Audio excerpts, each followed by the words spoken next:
আসসালামু আলাইকুম রহমতুল্লাহি আবরকাত। আপনার সন্তানকে ইসলামী সংস্কৃতি উপহার দিন, তাহলে সে অপসংস্কৃতির মাঝে হারিয়ে যাবে না। এই শিরোনামে আমরা গতকাল একটি ভিডিও দিয়েছিলাম আপনাদেরকে। হয়তো অনেকেই বুঝেছেন, অনেকেই বুঝতে পারেননি। আমরা আজকে এর সারমর্ম তুলে ধরার চেষ্টা করছি।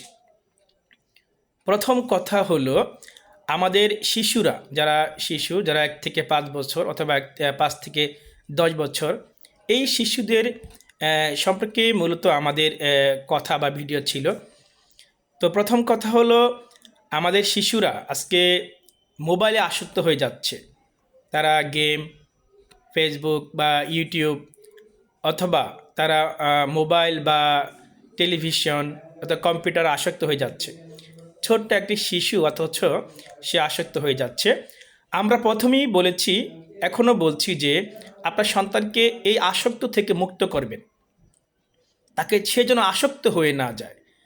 আমরা এটাও বলতে চাচ্ছি, তাকে একদম মোবাইল থেকে, টেলিভিশন থেকে, ইউটিউব থেকে, ইন্টারনেট থেকে, বর্তমান এই যে ডিজিটাল যে যুগ, এই যুগ থেকে আপনি তাকে দূরে সরিয়ে রাখবেন, এটাও আমরা বলছি না, এটা পক্ষেও আমি না। অর্থাৎ তাহলে কি করতে হবে?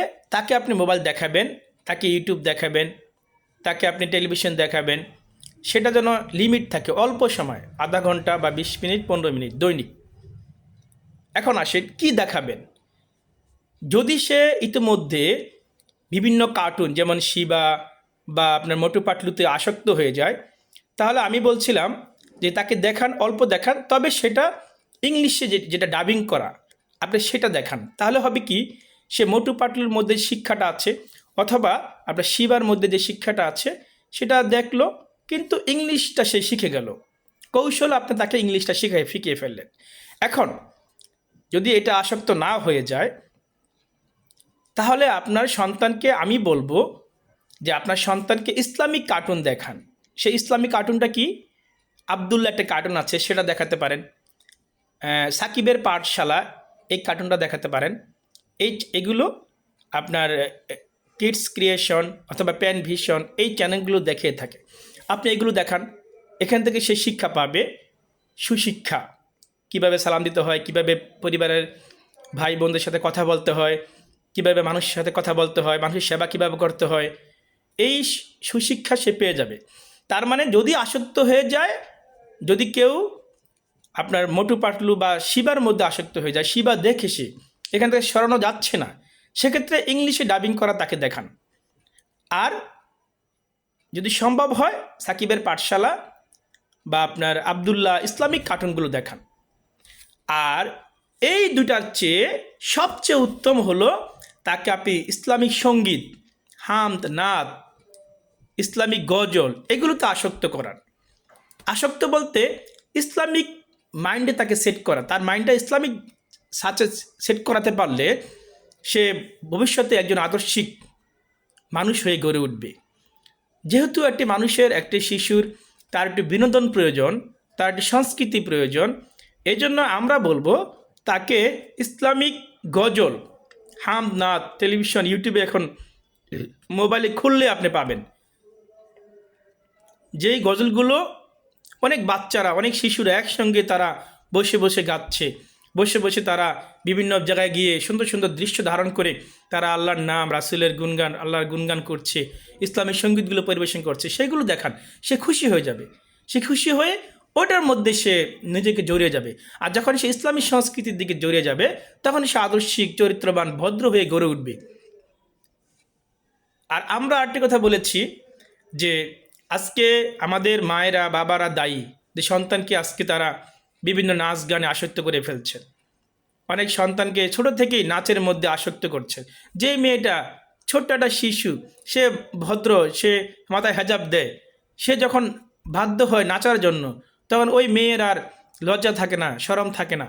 সে তখন তার লজ্জা খুলে, মুখের হেজাব খুলে, মাথার হেজাব খুলে, তখন সে যখন একটা একটা ড্রেস পরে, এমন ড্রেস পরে যার কোনো পর্দা নাই, যার কোনো ওড়না নাই, যার কোনো হেজাব নাই, সে এমন ড্রেস পরে সবার সামনে যখন নাচে, তখন সে আর লজ্জা থাকে না। তখন সে ধীরে ধীরে লজ্জা হারিয়ে ফেলে। তখন সে অপসংস্কৃতি, বেহাইপনা, নাচের মধ্যে সে হারিয়ে যায়, অপসংস্কৃতির মধ্যে হারিয়ে যায়।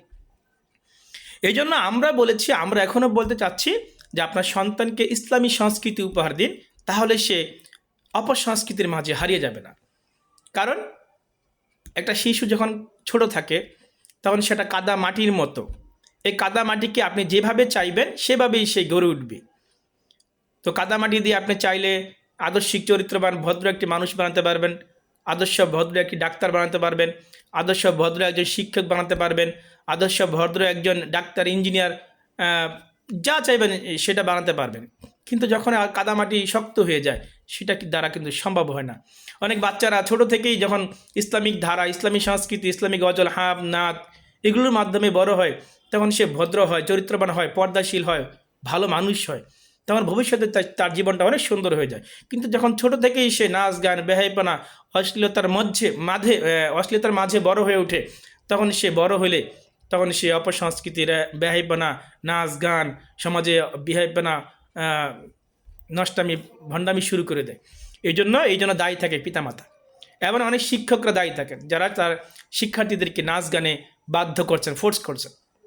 এই জন্য আমরা অনুরোধ করব যে আমাদের জিঞ্জিরা শিল্পী গোষ্ঠীর পক্ষ থেকে আপনারা আমাদেরকে ডাকবেন। আমরা আশা করছি ইসলামী সংস্কৃতি আমরা উপহার দিতে পারবো। প্রত্যেকটি শিক্ষা প্রতিষ্ঠানে, প্রত্যেকটি পরিবারে, প্রত্যেক এলাকায় ঢাকা জেলার উদ্যোগে আমরা এই সাংস্কৃতিক কার্যক্রম হাতে নিয়েছি। আমরা আশা করছি আপনার শিক্ষা প্রতিষ্ঠান, আপনার পরিবার, আপনার সমাজ, এই জেলায় আমরা আমাদের সাংস্কৃতিক টিম নিয়ে হাজির হব। অতি শীঘ্রই আমরা সেই কাজটি ইনশাল্লাহ করে যাব। এর মধ্যে আমরা ভিডিওর মাধ্যমে আপনাদেরকে সজাগ করছি, আপনার সন্তানকে ইসলামী সংস্কৃতি উপহার দিন, তাহলে সে অপসংস্কৃতির মাঝে হারিয়ে যাবে না। আজকের সমাজটা হলো অপসংস্কৃতির সমাজ। এই সমাজ থেকে যদি আপনি তাকে বাঁচাতে চান, তাকে ফিরাতে চান, তাহলে ইসলামী সংস্কৃতি উপহার দিতেই হবে, বিনোদন তাকে দিতেই হবে। একটা শিশুর, একটা মানুষের বিনোদন অবশ্যই প্রয়োজন। সেই বিনোদনটা হতে হবে ইসলামিক, সেই বিনোদনটা হতে হবে শুদ্ধ, সুস্থ, তাহলে সে ইসলামিক সংস্কৃতিতে বড় হবে, আদর্শিকভাবে বড় হবে, আদর্শ মানুষ হবে। তাই আসুন আমরা আমাদের সন্তানদেরকে আদর্শিক মানুষ হিসেবে গড়ে তুলি, সুস্থ সুন্দর সংস্কৃতির সাথেই থাকি। ধন্যবাদ সকলকে। আসসালামু আলাইকুম ওয়া রাহমাতুল্লাহ।